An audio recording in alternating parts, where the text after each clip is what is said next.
సమావేశం. ఇప్పటికే ప్రభుత్వం ఏర్పాటై మోర్ దెన్ 2 వీక్స్ సమయం కావస్తూ ఉంది. ముఖ్యమంత్రి గారు, మంత్రులు, ఎమ్మెల్యేలు అందరూ కూడా వాళ్ళ స్థానాల్లో కొలువు తీరారు. ఒక కేబినెట్ సమావేశం సైతం పూర్తయింది. ప్రజలు చాలా ఆశలు, రకరకాల ఎక్స్పెక్టేషన్స్తో కూటమి ప్రభుత్వాన్ని పెద్ద ఎత్తున అవకాశం ఇవ్వటం జరిగింది. మేము ఒప్పుకుంటున్నాం. మేము చరిత్రలో ఎన్నడూ లేని విధంగా కూటమి ప్రభుత్వానికి అత్యధికంగా సీట్లు ఇచ్చారు, అత్యధికమైనటువంటి మెజార్టీలు ఇచ్చారు. ఇదంతా కూడా ప్రజలు వాళ్ళపైన పెట్టుకున్నటువంటి గొప్ప ఆశలు, గొప్ప ఆకాంక్షల వల్ల ఇది. మరి ఈ ప్రభుత్వం 2 వారాలు అయిన తర్వాత ఆ ఆకాంక్షలకు అనుగుణంగా పనిచేస్తుందా లేదా అని మేమైతే అప్పుడే ప్రశ్నించడం లేదు. ఎందుచేతంటే ప్రజలు కూడా మమ్మల్ని అంటారు, 2 వారాలకే అప్పుడు అన్ని పనులు చేస్తారా అని మమ్మల్ని ప్రశ్నిస్తారు. కాబట్టి ఆ రకంగా పనిచేస్తున్నారా లేదా అన్నది మేము ప్రశ్నించడం లేదు, కానీ కనీసం ఆ దిశగా ఆలోచిస్తున్నారా లేదా అన్న విషయాన్ని మేము ఒకసారి ప్రభుత్వానికి గుర్తు చేయాలనుకుంటా ఉన్నాం. ఆ దిశగా ఆలోచన చేయాలి కదా. ఎందుకు ఆలోచన చేయాలి అంటే, ఇప్పుడే వ్యవసాయ సీజన్ స్టార్ట్ అయింది, ఖరీఫ్ సీజన్ స్టార్ట్ అయింది. ఇప్పుడు మనం జూన్, జూలై అంటే పెద్ద ఎత్తున వ్యవసాయ పనులు జరుగుతాయి. వర్షాల కోసం ఎదురు చూడటం, విత్తనాలు నాటడం, దానిపైన పెద్ద ఎత్తున వ్యవసాయ పనుల్లో రైతులందరూ కూడా ఆల్రెడీ పనులు మొదలుపెట్టారు. నార్మల్గా జగన్మోహన్ రెడ్డి గారి గవర్నమెంట్లో ఎలా ఉండేది సిస్టమ్? మే నెలలో, అక్టోబర్ నెలలో, మరి అలాగనే జనవరి నెల, 3 నెలలు రైతు భరోసాకు సంబంధించినటువంటి డబ్బులు రైతుల ఖాతాలో మనం జమ చేసేవాళ్ళం.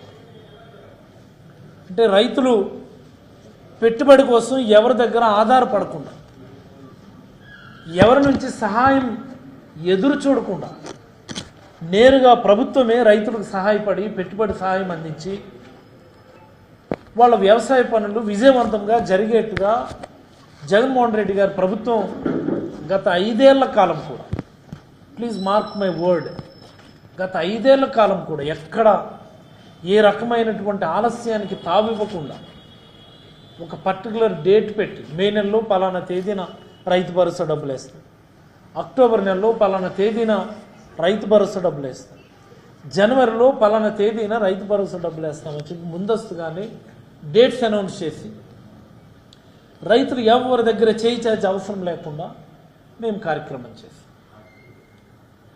మరి అలాగనే గత 5 ఏళ్ల కాలం మనం ఒకసారి పరిశీలిస్తే 53.5 లక్షల మంది రైతులకి 34,500 కోట్ల రూపాయలు ఇచ్చాం మేము రైతు భరోసా కింద, only in the form of YSR Rythu Bharosa కింద. మరి అది చంద్రబాబు గారు ప్రతి రైతుకి 20,000 చొప్పున ఇస్తానన్నారు, ప్రతి రైతుకి 20,000 చొప్పున ఇస్తానన్నారు. సంతోషం, మీరు పెంచిస్తానన్నారు అన్నటువంటి విషయాన్ని మేము కూడా రైతులకు ఎంత చేసినా తక్కువే అన్నటువంటి అంశం మీద మేము మేనిఫెస్టోలో దాన్ని 16,000 చేస్తామన్నాం. మీరు దాన్ని 20,000 చేస్తానన్నారు. పేరేదో మార్చుకున్నారు మీరు, అన్నదాత సుఖీభవన్. ఇప్పుడు 2019 ఎన్నికలకు ముందు నెల రోజులు పెట్టిన పేరును మళ్ళీ ఇప్పుడు మీరు దాన్ని తిరిగి తీసుకొచ్చారు. What ever the changes maybe we accept that. మీరు పెంచిస్తానన్నారు, సంతోషం. మనం పెంచేయవండి, పేరు మార్చివ్వండి, మాకేం అభ్యంతరం లేదు. బట్ రైతులకు ఇవ్వండి, ఇచ్చే ఆలోచన చేయండి. నేనైతే మనస్ఫూర్తిగా కోరుతా ఉన్నా చంద్రబాబు నాయుడు గారికి. మరి అలాగే అగ్రికల్చరల్ మినిస్టర్, మన జిల్లా మంత్రి కింజరాపు అచ్చెన్నాయుడు గారు, మీరు ఛార్జ్ తీసుకున్నారు. అచ్చెన్నాయుడు గారు, దయచేసి ముందు మీరు మీ ముఖ్యమంత్రి గారితో మాట్లాడండి.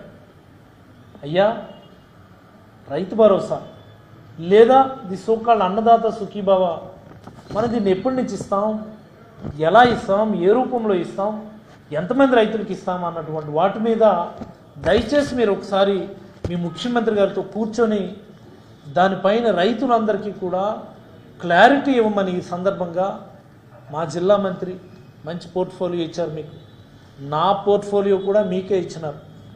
మీరు దయచేసి ఒకసారి వెళ్ళి మీ ముఖ్యమంత్రి గారి దగ్గర కూర్చొని మాట్లాడితే ఆ మేరకు రైతులు సన్నాహాలు చేసుకుంటారు. వాడి దగ్గర వీడి దగ్గర చేబదులకు 5,000 10,000 అప్పులు తెచ్చుకుంటారు. మీరు పలానా తేదీకి ఇస్తారని ఒక మాట చెప్తే చేబదులు తీసుకొచ్చుకునేప్పుడు కూడా ఇదిగో బాబు పలానా రోజు నా అకౌంట్లో డబ్బులు పడతాయి, నాకు అప్పు ఇవ్వండి అని చెప్పి ఎవరి దగ్గర అప్పు తెచ్చుకునేటటువంటి పరిస్థితి ఉంటుంది రైతులకి. కాబట్టి ఈ విషయాన్ని మీరు దయచేసి ముందు అచ్చెన్నాయుడు గారు మీరు ముఖ్యమంత్రి గారితో మాట్లాడండి అని మనస్ఫూర్తిగా కోరుతాం. అలాగే మే నెలకి మేము విత్తనాలు పంపిణీ చేసేవాళ్ళం. మేము జగన్మోహన్ రెడ్డి గారి చాలా ముఖ్యమైనటువంటి మాట ఇది. అన్ని దగ్గరలో రైతు భరోసా కేంద్రాలు కొలువైనాయి. వైఎస్ఆర్ రైతు భరోసా కేంద్రం వ్యవసాయ సీజన్ మొదలవడానికి ముందుగానే అన్ని ఏర్పాట్లు చేసేవాళ్ళం. మే నెలకే అన్ని రైతు భరోసా కేంద్రాల్లో విత్తనాల పంపిణీ పూర్తి చేసి స్టాక్స్ని మేము రెడీ చేశాం. That's the achievement of Shri YS Jaganmohan Reddy గారు.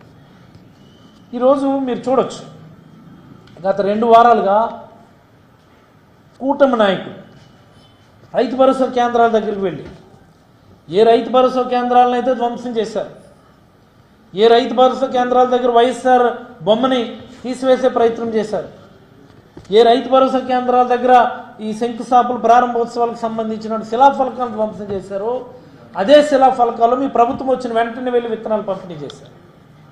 ఈ విత్తనాలు ఎప్పుడు వచ్చి అక్కడికి అడిగారా? మీరు ఎవరన్నా ఆలోచించారా?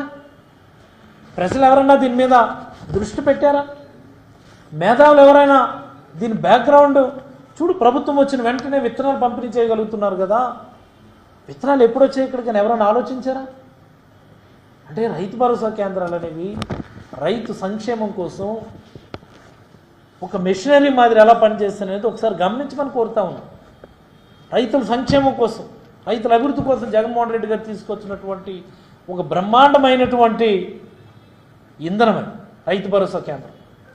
దాన్ని ధ్వంసం చేయగలరు కానీ అవి చేసే సేవల్ని, అవి రైతుల్లో వేసుకున్న ముద్రని చెరిపివేయలేరని.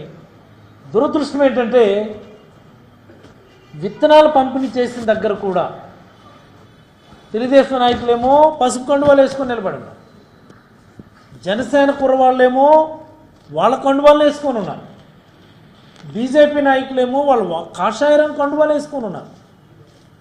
ఒక ప్రభుత్వ ఆర్గనైజేషన్ ముందు, రైతు భరోసా కేంద్రం అనే ఒక ప్రభుత్వ ఆర్గనైజేషన్ ముందు ప్రజలకు రాజకీయాలకు అతీతంగా విత్తనాలు పంపిణీ చేయడానికి కండువాలు వేసుకొని మీరు విత్తనాలు పంపిణీ చేస్తుంటే ప్రజల్లో రకరకాల అనుమానాలు వస్తూ ఉన్నాయి.